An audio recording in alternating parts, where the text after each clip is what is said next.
کہ کیا ہم ملک میں اسٹیبلشمنٹ کے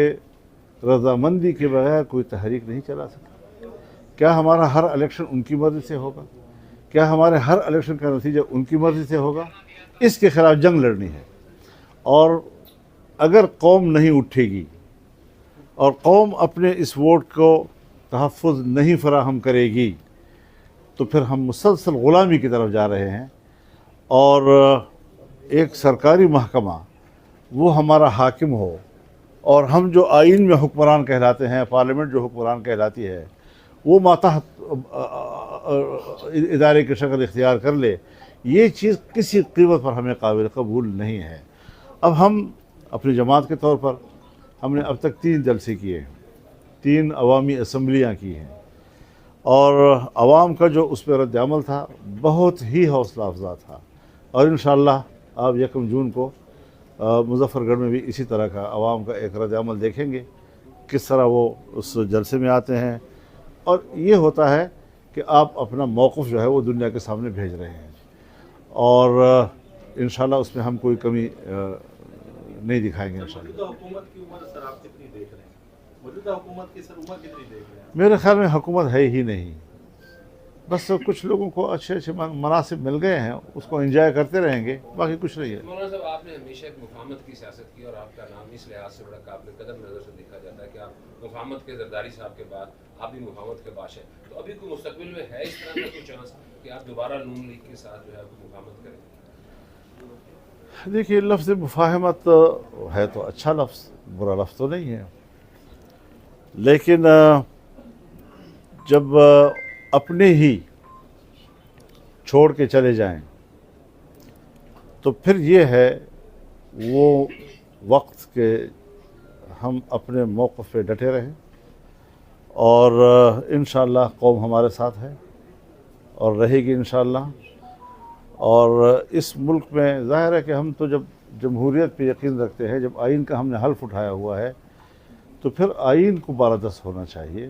آئینی اداروں کو بالادست ہونا چاہیے،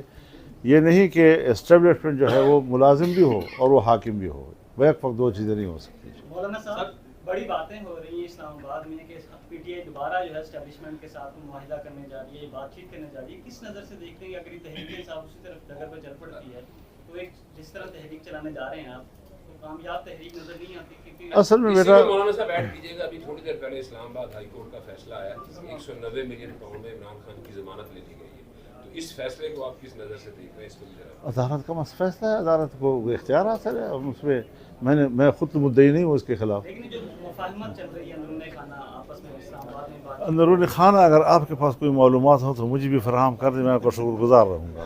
مولانا صاحب، اگر آپ الیکشن جیتے تو پھر جیتتے ہیں تو پھر صحیح تھا الیکشن، یا اب میں پچھلی دفعہ نہیں جیتا تھا، اب کہ جیتا ہوں،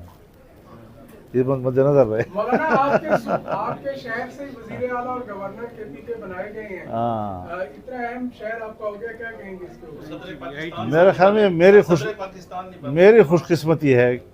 کہ میرا مد مقابل جو ہے وہ دونوں بڑے منصب لے رہا ہے، اور ایک صوبے کا گورنر اور وزیر اعلیٰ میرے حلقے سے ہیں، جو جیتے نہیں ہیں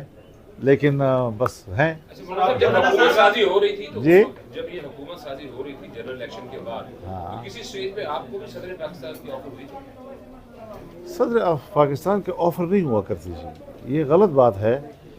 کہ میں ایسی پالیٹکس کروں کہ جس میں ہم آفرز کی بنیاد پر چیزیں قبول کریں گے۔